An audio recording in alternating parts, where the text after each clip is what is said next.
ప్రతి విషయమునందు కృతజ్ఞతాస్తుతులు చెల్లించండి. ఇలాగు చేయుట యేసుక్రీస్తునందు మీ విషయంలో దేవుని చిత్తము. ప్రతి విషయంలో మనము థ్యాంక్స్ చెప్పాలంట దేవునికి. ప్రతి విషయంలో దేవుడు ఏం చేసినా ఏం చేయకపోయినా, అంటే కొంతమంది అనుకుంటారు ఏదైనా చేస్తేనే చెప్పాలేమో, ఏదైనా మనకి మేలు జరిగితేనే మరి మనము థ్యాంక్స్ చెప్పాలేమో అని అనుకుంటాము. కాదండి, ప్రతి విషయంలో అని చెప్పాడు ఇక్కడ పౌలు. ప్రతి విషయంలో, అన్ని విషయాల్లో నీ పరిస్థితి ఈరోజు ఎలా ఉన్నా సరే, నీ పరిస్థితి ఈరోజు ఏ విధంగా ఉన్నా సరే, కొంతమంది హాస్పిటల్స్లో ఉంటున్నారు, కొంతమంది మరి దూర ప్రాంతాల్లో ఉంటున్నారు, కొంతమంది వారు లోన్లీగా ఫీల్ అవుతున్నారు, కొంతమంది డిప్రెషన్లో ఉంటున్నారు, కొంతమంది ఒక మంచి మేలు జరిగి లేకపోతే ఒక మంచి ఆశీర్వాదం వాళ్ళు పొందుకొని వాళ్ళు చక్కటి స్థితిలో ఉంటున్నారు. నీ పరిస్థితి ఈరోజు ఎలాగైనా ఉండొచ్చు. నువ్వు ఆహారము బహుశా నీ ఇంట్లో తగినంత ఉండకపోవచ్చు. నీ యొక్క ఇంటి రెంట్ పే చేసుకునే మేబీ సామర్థ్యం కూడా నీకు ఉండకపోవచ్చు. కొంతమందికి ఉంటుంది, కొంతమందికి ఉండదు. సో నీ పరిస్థితి ఎలాగైనా ఉండని, దేవుని వాక్యం సెలవిస్తుంది అన్ని విషయాల్లో నువ్వు కృతజ్ఞత కలిగి ఉండాలి. అన్ని విషయాల్లో నువ్వు తృప్తి కలిగి జీవించాలి. ఏది ఉన్నా ఏది లేకపోయినా, ఎలా ఉన్నా అన్నింటిలో కూడా నువ్వు ఎప్పుడు కృతజ్ఞత కలిగి ఉండు. థ్యాంక్స్ చెప్పు దేవునికి, ఎలా ఉన్నా సరే. మరి కొన్నిసార్లు మన జీవితాల్లో ఎలా ఉంటుందంటే సాటిస్ఫాక్షన్ ఉండదన్నమాట. అంటే తృప్తి కలిగిన జీవితము మనం అనుభవించలేకపోతుంటాం. మన ఇంట్లో మేబీ తగినంత మీరు పొందుకుంటారు. అంటే మీకు వచ్చే శాలరీతో, మీకు వచ్చేదంటే కొంచెం ఆ ఇన్కమ్తో మేబీ మీ అవసరాలు, మీ యొక్క ప్రైమరీ నీడ్స్ ఏవైతే ఉంటాయో అవన్నీ ఫుల్ఫిల్ అవుతాయి.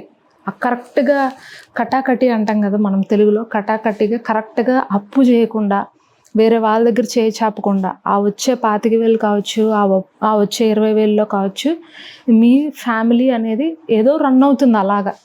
అంటే మీకున్న కొంచెంలో మీరు వెళ్ళిపోతూ ఉంటారు. సడన్గా ఎవరినో ఒకళ్ళని మీరు చూస్తారు. మీ శరీరము, మీలో ఉన్నటువంటి ఆ ఒక శరీరకమైనటువంటి మనస్సు వెంటనే వాళ్ళని చూసి అంటది, చూడు వాళ్ళకి 50,000 వస్తుంది, వాళ్ళకి 60,000 వస్తుంది, మనకేమో 20,000, 25,000. మనము ఏది కొనుక్కోవాలన్నా, ఏది తినాలన్నా, ఎక్కడికి వెళ్ళాలన్నా అన్నింట్లో మనము చూసి ఖర్చు పడుతున్నాము. ఏదైనా ఎక్స్ట్రా ఏదన్నా మనం కొనుక్కోవాలని అనిపిస్తుంటే మనకి వెంటనే అయ్యో ఇప్పుడు డబ్బులు అయిపోతాయి కదా ఇది ఖర్చు పెడితే, లేకపోతే దీనికి నేను పర్చేస్ చేస్తే నాకు ఏమైపోతుందో, నేను మళ్ళీ ఎక్కడ ఎక్కువ అమౌంట్ ఇంకెవరి దగ్గరైనా నేను అప్పు చేయాల్సి వస్తుందేమో, ఎందుకు వచ్చిందిలే అని చెప్పి మరి నేను చేతులు కట్టుకుంటున్నాను, చూడు వాళ్ళ పరిస్థితి ఎలా ఉందో అని చెప్పి మీలో ఉన్నటువంటి ఆ ఒక శారీరకమైనటువంటి మనస్సు మిమ్మల్ని ఇతరులను చూసినప్పుడు మీకు కొంచెము గిల్టీగా అనిపించేలాగా, మీకు కొంచెం అబ్బా అన్నట్టు అనిపించేలాగా మీ హృదయము ఒక్కొక్కసారి అనిపిస్తూ ఉంటుంది ఇతరులను చూసినప్పుడు. ఎప్పుడు కూడా అండి మనము ఇతరులతో కంపారిజన్ చేసుకుంటున్నప్పుడు, వాళ్ళ యొక్క పరిస్థితులు మనం చూస్తున్నప్పుడు, వారి యొక్క స్థితిగతులు మనం చూస్తున్నప్పుడు మనము ఆటోమేటిక్గా డిప్రెషన్లోకి వెళ్ళిపోతాం. ఆటోమేటిక్గా మనలో అసంతృప్తి అనేది స్టార్ట్ అయిపోతుంది. ఆటోమేటిక్గా మనలో అది లేదు ఇది లేదు అనేటువంటి ఆ సనుగుడు ఆత్మ అనేది మనలో స్టార్ట్ అవుతుంది. ఏది ఉన్నా నీకున్న దాంట్లో, నువ్వు సంపాదించుకున్న దాంట్లో నువ్వు తృప్తిగా తింటున్నావు కదా, అది దేవుడు నీకు ఇచ్చినటువంటి ఆశీర్వాదం, అది దేవుడు నిన్ను పెట్టినటువంటి స్థానము. అంతే. నీవు ఆ ఇన్కమ్తో నువ్వు జీవించగలుగుతావు. ఎక్కువ ఇన్కమ్ వస్తే నువ్వు మెయింటైన్ చేయలేవు, ఎక్కువ స్థాయిలోకి నువ్వు వెళ్తే నువ్వు దాన్ని మేనేజ్ చేయలేవని దేవుడికి తెలుసు. కాబట్టే నిన్ను ఆ స్థాయిలో పెట్టాడు, నిన్ను అక్కడే ఉంచాడు. అంతేగాని నీకేదో గొప్ప స్థానాల్లో నిన్ను పంపించకూడదని, లేకపోతే వేరే వేరే లెవెల్స్లోకి నిన్ను పంపించకూడదని దేవుడి యొక్క ఉద్దేశము కాదు. దేవుడు మనకి స్టెప్ బై స్టెప్ అనేది ఆశీర్వాదాలు ఇస్తాడు. అడుగడుగున దేవుడు మనల్ని నింపుతాడు.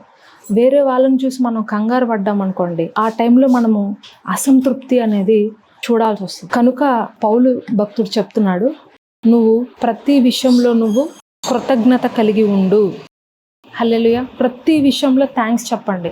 మీరు ఎప్పుడైతే థ్యాంక్స్ చెప్పడం స్టార్ట్ చేస్తున్నారో, మీరు మీ పరిస్థితులు ఎలా ఉన్నా సరే మీరు థ్యాంక్స్ చెప్తుంటే కనుక దేవుడు మిమ్మల్ని ఎక్స్పాండ్ చేసుకుంటూ వెళ్తాడండి.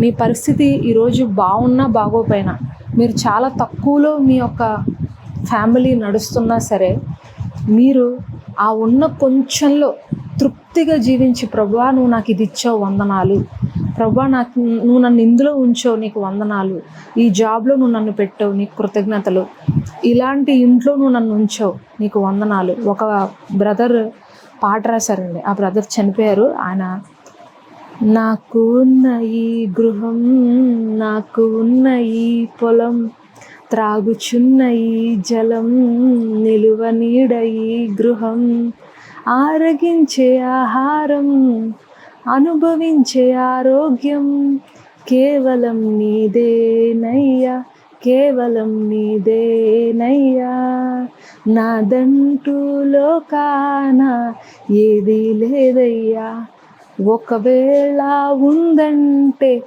అది నీవిచ్చినదే ప్రభువా. ఆ సాంగ్ చాలా బాగుంటుందండి, అర్థమవుతుందండి.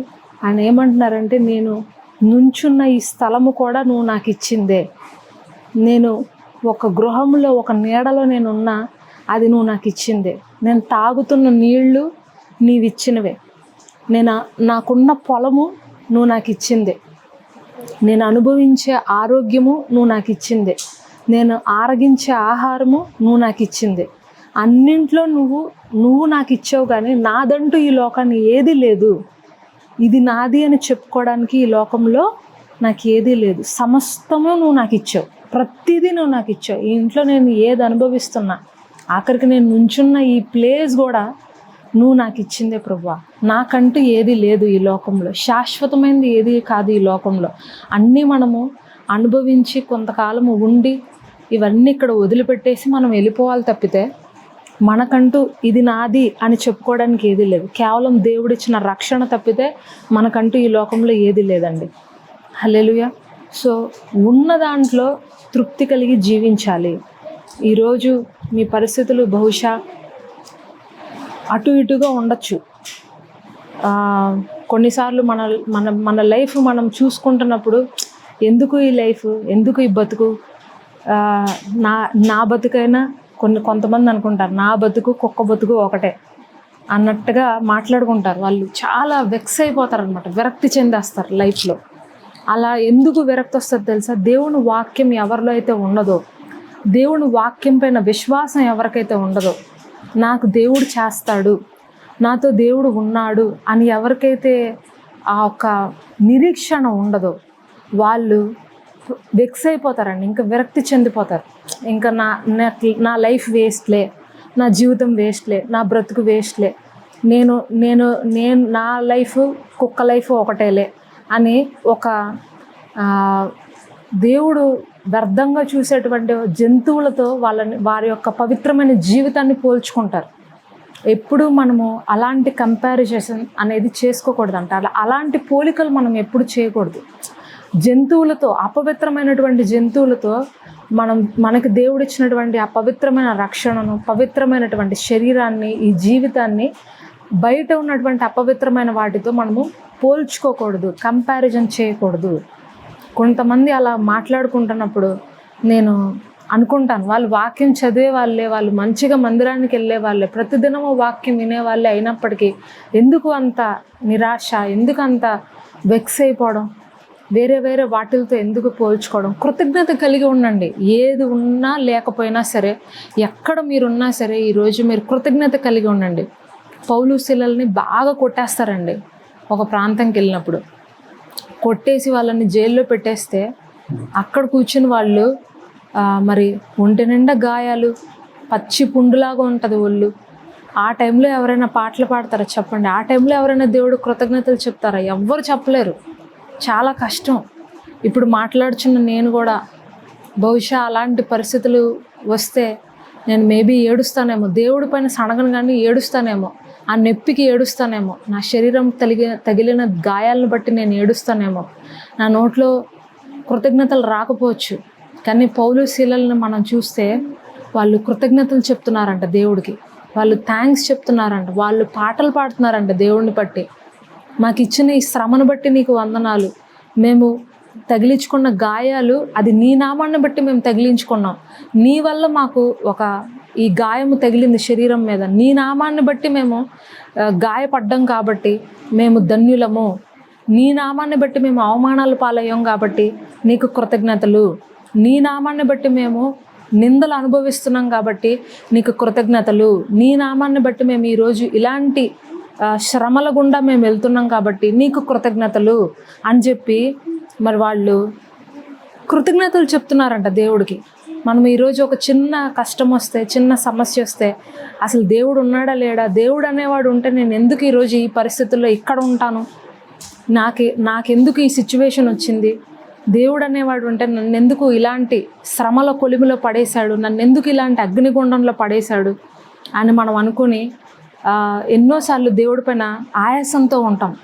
కానీ పౌలు శీలలు అంట దేవుని స్తుతించారంట. ఆ టైంలో వాళ్ళకు నొప్పి ఒక పక్కన ఉన్నా సరే ఆ నొప్పిని మర్చిపోయి, ఆ బాధను మర్చిపోయి దేవుని స్తుతిస్తూ ఉన్నప్పుడు ఒక సమయం వచ్చిందండి. ఆ టైంలో ఏమైందంటే చెరసాల పునాదులన్నీ అదిరిపోయి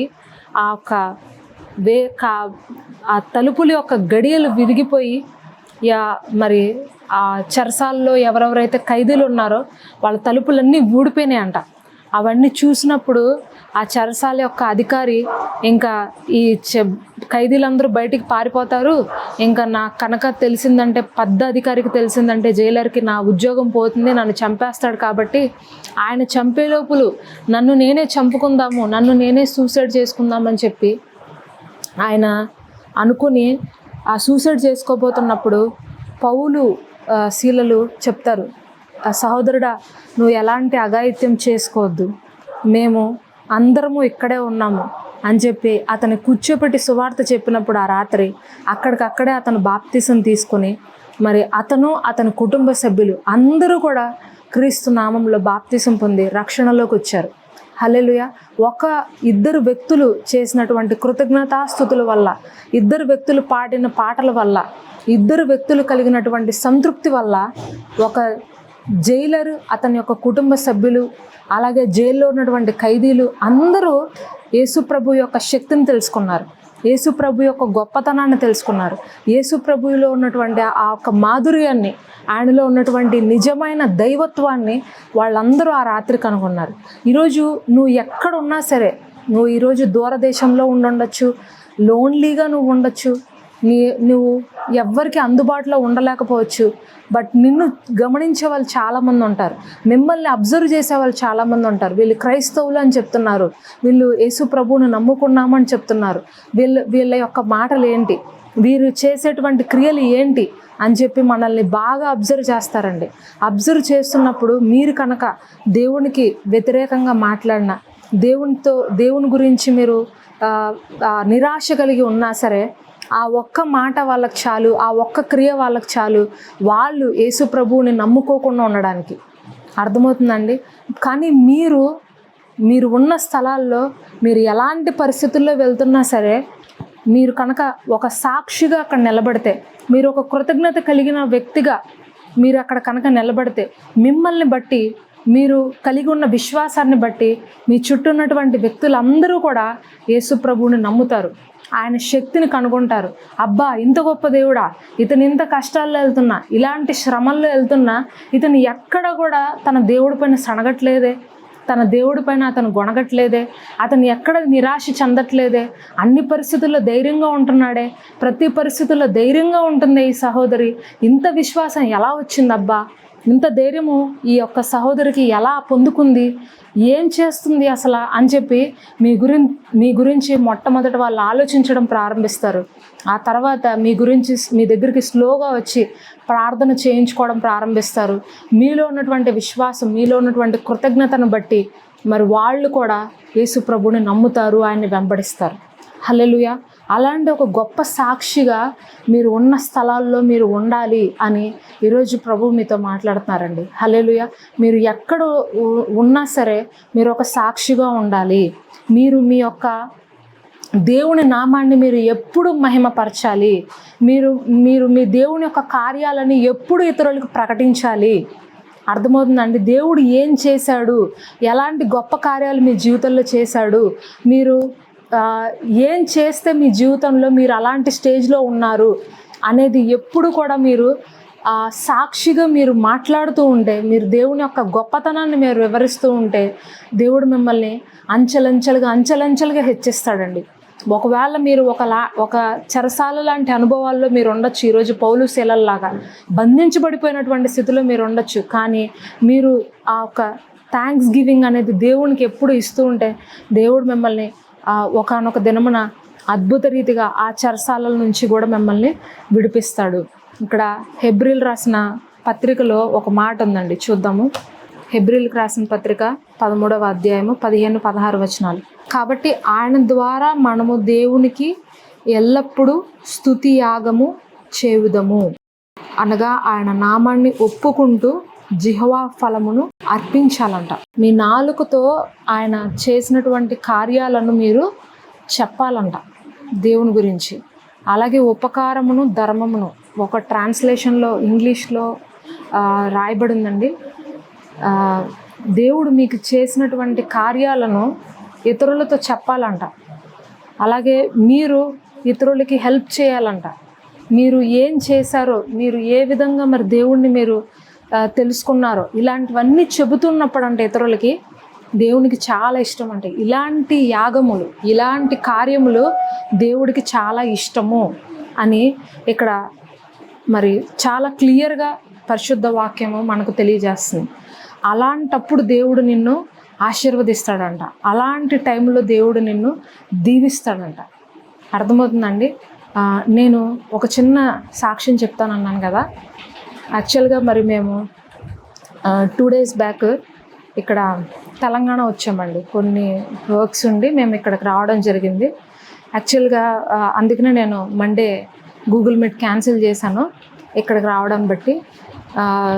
సో మరి మాకు ఈ బయట జరుగుతున్నటువంటి పరిస్థితులు, యాక్సిడెంట్స్ ఇవన్నీ చూస్తున్నప్పుడు రావాలంటే కొంచెము మేము జంక్యాము పిల్లలతో. ఎందుకు ఇప్పుడు రిస్క్ అవసరమా అని అనుకున్నాం. బట్ దేవుని యొక్క విశ్వాసంతో ప్రభు మాతో అన్నారు, మీరు ఎక్కడికి వెళ్ళినా నేను మీకు సహాయం చేస్తాను. ఒకవేళ అలాంటి పరిస్థితులు అక్కడ ఉన్నా మిమ్మల్ని బట్టి, మీ చుట్టూ ఉన్నటువంటి సన్నిధిని బట్టి అవన్నీ ఆగేలాగా నేను మీకు సహాయం చేస్తాను, మీరు క్షేమంగా వెళ్ళండి అని దేవుడు మాతో మాట్లాడినప్పుడు, ఆయన చిత్తాన్ని బయలుపరిచినప్పుడు మరి మేము ఇక్కడికి రావడం జరిగింది.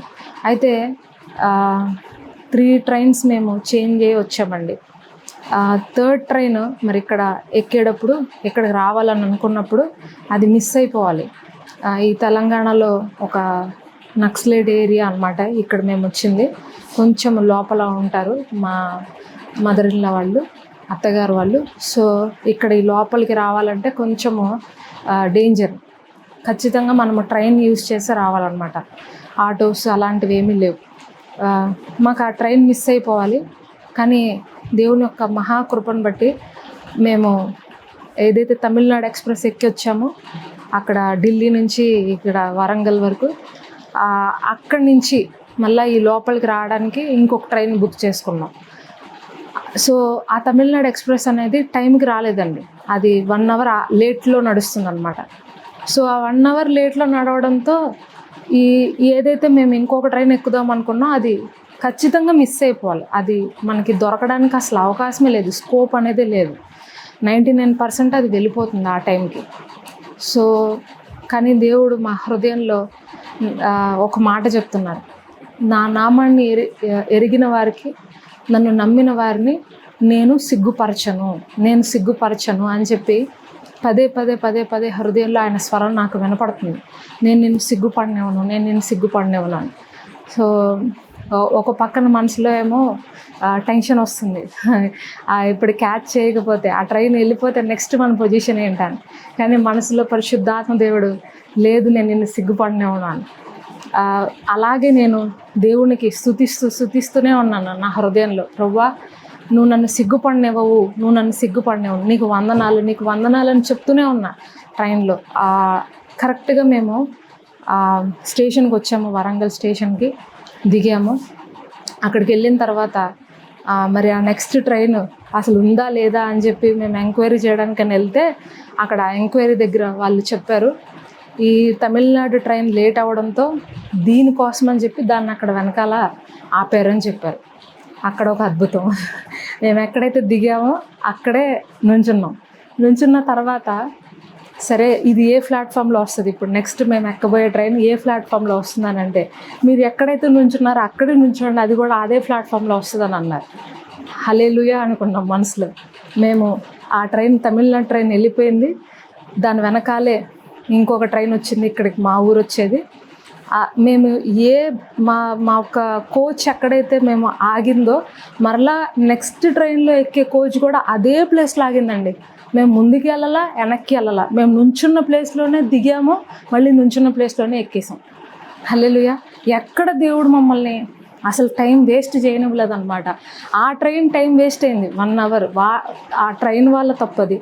కానీ మేము ఎక్కాలని చెప్పి దేవుడు అసలు రైట్ టైంకి వెళ్ళిపోవాల్సిన పద్మావతి ఎక్స్ప్రెస్ 1 hour ఆగిపోవడం ఏంటి, మళ్ళీ అదే ప్లాట్ఫామ్ ఎప్పుడు సెకండ్ ప్లాట్ఫామ్లో వస్తుందంట అది, అలాంటి సెకండ్ కాకుండా ఫస్ట్ ప్లాట్ఫామ్లోకి రావడం ఏంటి, మళ్ళీ మేము ఎక్కడైతే ఆగామో అక్కడే మళ్ళీ మేము ఎక్కడం ఏంటి, అంతా ఎట్లా అనిపించిందంటే కేవలం మమ్మల్ని దేవుడు రక్షించడం కోసం ఇవన్నీ చేశాడా అనిపించింది.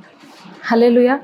మేము ఎక్కడ ఇబ్బంది పడతామో, మేము ఎక్కడ రాత్రిపూట మేము ఎక్కడైనా రిస్క్ అవుతుందేమో మాకని చెప్పి ప్రభువు వారు ముందుగానే ప్రతిదీ ప్రీప్లాన్ చేసి మాకన్నా ముందుగా ఆయన దూతలను పంపి ఆ డ్రైవర్స్ యొక్క మనసులు మార్చి ఎక్కడ మాకు ఇబ్బంది కలగకుండా అన్నీ కూడా ముందుగానే జరిగించారండి. హల్లెలూయా. మేము సేవ చేస్తున్నాం కాబట్టి మాకు అన్నీ ఇలా జరిగిపోతున్నాయి అని కాదు, నేను అలా చెప్పట్లేదు. దేవుని నామాన్ని ఎవరైతే నమ్ముతారో, ఎవరైతే విశ్వసిస్తారో, ఎవరైతే కృతజ్ఞత కలిగి ఉంటారో హృదయంలో, పరిస్థితులు ఎలా ఉన్నా సరే కృతజ్ఞత కలిగి ఉంటారో అలాంటి వాళ్ళని దేవుడు ఎప్పుడు సిగ్గుపరచనివాడు. హల్లెలూయా. వాళ్ళు సిగ్గుపడే అవకాశమే దేవుడు రానివాడు, వాళ్ళు తలదించుకునే అవకాశమే దేవుడు రానివాడు. ప్రతి పరిస్థితుల్లో నువ్వు తల ఎత్తుకొని నుంచుంటావు, ఎందుకంటే నువ్వు నమ్మిన దేవుడు గొప్ప దేవుడు. ఆయన నిన్ను తలదించుకునే పరిస్థితి ఎప్పటికీ నిన్ను రానివ్వడు. అర్థమవుతుందండి. ఒక చిన్న విషయంలోనే దేవుడు ఇంత నమ్మకస్తుడుగా ఉంటే, ఒక ట్రైన్ మిస్ అవ్వకుండా కాపాడే విషయంలోనే దేవుడు ఎంత నమ్మకస్తుడుగా ఉంటే, ఇంకా పెద్ద పెద్ద కార్యాల్లో దేవుడు ఇంకెంత నమ్మకస్తుడుగా ఉంటాడు. చిన్న చిన్న అవసరాలండి ఇవన్నీ, ఇవేమీ పెద్ద పెద్ద అవసరాలు ఏం కాదు. కానీ ఆ ట్రైన్ మిస్ అయితే మేము ఎక్కడ ఇబ్బంది పడతామో అని దేవుడు ముందుగానే ప్రీప్లాన్ చేసి ఇవన్నీ జరిగించారు. హల్లెలూయా. సో ఇప్పుడు ఆ వాక్యము ఏం సెలవిస్తుందంటే, నువ్వు యెహోవా ఫలాన్ని అర్పించు, నువ్వు కృతజ్ఞత కలిగి ఉండు. నీ పరిస్థితులు, నీకు కొన్ని సందర్భాలు నిన్ను ఇబ్బంది పెట్టచ్చు, నీ చుట్టూ ఉన్నటువంటి పరిస్థితులు నిన్ను ఇబ్బంది పెట్టచ్చు. ఆ పరిస్థితులను చూసినప్పుడు నువ్వు టెన్షన్ అయిపోవచ్చు, అయ్యో ఇప్పుడు ఎలాగా, ఇప్పుడు ఏం చెయ్యాలి, ఇప్పుడు ఎలాగా, నా పరిస్థితి ఏంటి అని అనుకోవచ్చు. కానీ ఆ పరిస్థితుల్లో నువ్వు ఎవరి మీద ఆధారపడాలంటే, మనుషుల మీదో లేకపోతే అధికారుల మీదో సంస్థల మీదో కాదు, పరిశుద్ధాత్మ దేవుని మీద నువ్వు ఆధారపడు. ఆయన నిన్ను గైడ్ చేస్తాడు, ఆయన నీకు ఒక మెల్లనైన స్వరాన్ని వినిపిస్తాడు. ఆ స్వరము నిన్ను ఎంతగానో బలపరుస్తుంది, ఆ స్వరము నిన్ను ఎంతగానో ఉత్తేజింపజేస్తుంది. నువ్వు ఆ హృదయంలో ఆయనను గురించి నువ్వు స్తుతించినప్పుడు, ఆయనను గురించి నువ్వు మహిమపరిచినప్పుడు ఆటోమేటిక్గా నిన్ను బాధ పెట్టేటువంటి ప్రతి సిచ్యువేషన్ కూడా అన్నీ కూడా నార్మల్ అయిపోతాయి, అవన్నీ నీకు అనుకూలంగా మారతాయి. హల్లెలూయా. ఇక్కడ ఇదే హెబ్రీలు రాసినటువంటి పత్రిక 13వ అధ్యాయంలో ఇంకొక మాట ఉందండి, చూడండి. 5వ మాటలో నేను చదువుతాను. నిన్ను ఏమాత్రము విడువను, నిన్ను ఎన్నడూ ఎడబాయను అని ఆయనే చెప్పాను కదా. కాబట్టి ప్రభువు నాకు సహాయుడు, నేను భయపడను, నరమాత్రుడు నాకేమి చేయగలడు అని మంచి ధైర్యంతో చెప్పగలవారమై ఉన్నాము. హల్లెలూయా. నిన్ను ఏమాత్రము విడువను, నిన్ను ఎన్నడూ ఎడబాయను అని ఆయనే చెప్పాను కదా. ఈరోజు ప్రభు మీతో కూడా అదే చెప్తున్నాడు. నేనే నీకు సహాయం చేస్తాను, నువ్వు భయపడద్దు, ఏ మనుష్యుడి గురించి నువ్వు టెన్షన్ పడద్దు. ఆ వ్యక్తి ఏం చేస్తాడు, ఈ వ్యక్తి ఏం చేస్తాడు, ఇతని వల్ల నాకు థ్రెట్ ఉంది, అతని వల్ల నాకు థ్రెట్ ఉంది అని చెప్పి నువ్వు టెన్షన్ పడద్దు. ఎవ్వరూ నిన్ను ఏమీ చేయలేరు, ఎవరికి అలాంటి అధికారము నేను ఇవ్వను. నేను నీకు సహాయం చేస్తాను, నేను నిన్ను విడువను, నేను నిన్ను ఎప్పటికీ మర్చిపోను, నేను నిన్ను ఎప్పటికీ వదిలిపెట్టను అని ఈరోజు ప్రభు మీతో మాట్లాడుతున్నాను. నువ్వు ఎక్కడున్నా సరే నా చేయి నిన్ను పట్టుకొని ఉంటుంది. నువ్వు ఏ ప్రాంతాల్లో ఉన్నా సరే, నువ్వు ఎలాంటి గాఢాంధకారంలోకి వెళ్ళిపోయినా సరే నా చేయి నిన్ను పట్టుకొని ఉంటుంది. నేను నిన్ను విడిచిపెట్టను. నువ్వు నా సన్నిధినికి దూరం కావచ్చేమో, నువ్వు నా వాక్యానికి దూరం వెళ్ళొచ్చేమో, కానీ నా యొక్క కనుదృష్టి ఎప్పుడు నీ పైన ఉంది అని నేను నీతో చెబుతున్నాను అని ఈరోజు పరిశుద్ధాత్మ దేవుడు మీతో మాట్లాడుతున్నారు. కాబట్టి నేను ఈరోజు మీతో ఒకే ఒక మాట చెప్తున్నానండి. ప్రతి విషయంలో మీ జిహ్వా ఫలాన్ని మీరు అర్పించండి. ఆయన నామాన్ని మీరు ఒప్పుకుంటూ, ఆయన యొక్క చేసిన కార్యాలను గురించి ప్రకటిస్తూ. నేను ఎందుకు ఈ మాటలు మీతో చెప్పానంటే, ప్రకటించాలంట. మనం ప్రకటిస్తున్నప్పుడు, దేవుడు చేసిన కార్యాలు మనం ప్రకటిస్తున్నప్పుడు దేవుడు ఇంకో కార్యం మన జీవితంలో చేస్తాడు, ఇంకొక అద్భుతాన్ని మన జీవితంలో చేస్తాడు. మనం చెప్పకుండా మన యొక్క నోటిని నొక్కేస్తే, మనం ఆగిపోతే దేవుని యొక్క కార్యాలు కూడా అలాగే ఆగిపోతాయండి, సైలెంట్ అయిపోతాయి. అందుకనే ప్రతి విషయంలో కృతజ్ఞతాస్తుతులు చెప్తూ, ఆయన నామాన్ని ఒప్పుకుంటూ, మనం ఉన్న స్థలాల్లో మన యొక్క విశ్వాసాన్ని మనం ఎప్పుడు కాపాడుకోవాలి. పరిస్థితులు ఏది మిమ్మల్ని ఏం చేయలేవండి. అవన్నీ కూడా తాత్కాలికమైనవి. ఈరోజు మీకు ఉంటాయి, రేపొద్దున అవన్నీ మేఘాల వల్ల కరిగిపోతాయి. కానీ దేవుడు ఒక్కడే శాశ్వతమైన వాడు. ఆయన ఒక్కడే మిమ్మల్ని కనికరించే దేవుడు. ఆయన తప్ప ఈ లోకంలో మిమ్మల్ని నీ చివరి శ్వాస వరకు కాపాడేవాడు ఆయన ఒక్కడే. కనుక ఆయన చేతిని గట్టిగా పట్టుకోండి. Give thanks to the lord. ప్రతి విషయంలో దేవునికి థ్యాంక్స్ చెప్పండి. అదొక్కటే మనం చేయాల్సింది. అదొక్కటి మనం చేస్తున్నప్పుడు, ఉపకారాలు దేవుని విషయంలో చేస్తున్నప్పుడు, ఎవరికి సహాయం కావాలో వారికి సహాయాన్ని అందిస్తూ, మీకున్నటువంటి ఆ ఒక చిన్న చిన్న విశ్వాసపు క్రియలను మీరు నాలుకతో, సత్యముతో, క్రియలతో, మరి 1 యోహానులో చెప్తాడు 3వ అధ్యాయంలో, మాటతో నాలుగుతో కాక క్రియతో సత్యముతో నీ విశ్వాసాన్ని ప్రకటించాలంట. సో నీకున్న దాంట్లో నువ్వు ఏది చేయమంటున్నాడో దేవుడు అది చెయ్యి. చేస్తున్నప్పుడు, ఆ ధర్మాన్ని చేస్తున్నప్పుడు ఇతరులకి, దాన్ని నువ్వు ప్రకటిస్తున్నప్పుడు ఇతరులకి, తప్పకుండా ఇతరులు కూడా ఆ విశ్వాసాన్ని తెలుసుకుంటారు. దేవుడు ఇంత గొప్ప దేవుడా అని వాళ్ళకి అర్థమవుతుంది. హల్లెలూయా. మరి ఈ రోజు నుంచి మనం అలాంటి తీర్మానం తీసుకున్నాము. పరిస్థితులను చూసి నేను తలదించుకోను, పరిస్థితులను చూసి నేను భయపడను, నేను వెనక్కి తగ్గను. నా పరిస్థితులు మార్చేవాడు నా ప్రభువు, నా యొక్క జీవితాన్ని మార్చేవాడు నా ప్రభువు. ఆయన పైన నేను నిరీక్షణ కలిగి ఉంటాను.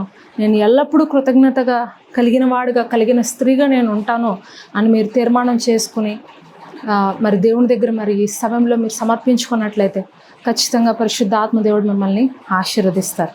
హల్లెలూయా. ఒక చిన్న ప్రార్థన చేసుకుందాము, ఈ యొక్క సందేశాన్ని ముగిద్దామండి. పరిశుద్ధుడా, నమ్మకమైన మా తండ్రి యేసయ్యా, నీకు వందనాలు, కృతజ్ఞతలు, స్తోత్రాలు ప్రభువా. ప్రతి విషయములందు కృతజ్ఞతాస్తుతులు చెప్పండి. ఇది నీ విషయంలో దేవుని చిత్తం అని నువ్వు మాట్లాడుచున్నావు తండ్రి ప్రభువా. మరి మేము ప్రతి విషయంలో కృతజ్ఞత కలిగి ఉండడానికి, కృతజ్ఞత పూర్ణులుగా మేము ఉండడానికి మాకు సహాయం చేయండి. అన్ని విషయాలలో కూడా ప్రభువా తండ్రి, మరి మమ్మల్ని నమ్మకస్తులుగా చేయండి ప్రభువా. మా పరిస్థితులు మరి ఈరోజు ఎలాగన్నా ఉన్నా దేవా, మరి మేము నీ యందు నమ్మికగా ఉంచడానికి, నీ యందు నిరీక్షణ ఉంచడానికి మాకు సహాయం చేయండి. పౌలు శీలల వలె ప్రభువా, మరి అన్ని వేళల యందు మా నోట సంగీత నాదములతో, ఎల్లప్పుడూ కూడా స్తుతి యాగములతో తండ్రి మరి మేము ఉండేలాగా మాకు సహాయం చేయమని వేడుకుంటున్నాం ప్రభువా. తండ్రి మరి నీకే సమస్త మహిమ ఘనత చెల్లిస్తున్నాము తండ్రి. మరి మా జీవితంలో చేసినటువంటి ప్రతి మేలులకే వందనాలు, ప్రతి ఘనమైన కార్యములకే వందనాలు తండ్రి. మరి ఇక ముందు కూడా నువ్వు మా జీవితంలో నమ్మకస్తుడుగా, యథార్థవంతుడుగా నువ్వు ఉండి మమ్మల్ని అన్ని విషయాలలో హెచ్చించి బలపరచమని మరి మా ద్వారా మా చుట్టూన్న వారందరూ కూడా ప్రభా క్రీస్తులో విశ్వాసం కలిగి ఉండే విధంగా మా క్రియలను నువ్వు మార్చమని వేడుకుంటూ ఈ చిన్న ప్రార్థన నజరేయుడైన యేసుక్రీస్తు వారి అతి పరిశుద్ధ నామంలో అడిగి వేడుకొనుచున్నాను నా ప్రియ పరలోకపు తండ్రి. Amen, amen. తండ్రి యొక్క దీవెనయు, కుమారుని యొక్క కృపయు, పరిశుద్ధాత్మ ఆదరణకర్త అన్యోన్య సహవాసం ఇప్పుడు నువ్వు ఎల్లప్పుడూ సదాకాలం మనందరికీ తోడే ఉండి ఆశీర్వదించును గాక. ఆమెన్. ఈ సందేశం మీకు ఆశీర్వాదకరంగా ఉందా? ప్రభు మీతో మాట్లాడారా? అయితే తప్పకుండా మీ స్నేహితులకు, బంధువులకు కూడా ఈ సందేశాలు షేర్ చేసి దైవాశీర్వాదాలు పొందండి. ప్రభు మీకు తోడే ఉండి మిమ్మును సమస్త విషయములలో దీవించి ఆశీర్వదించును గాక. ఆమెన్.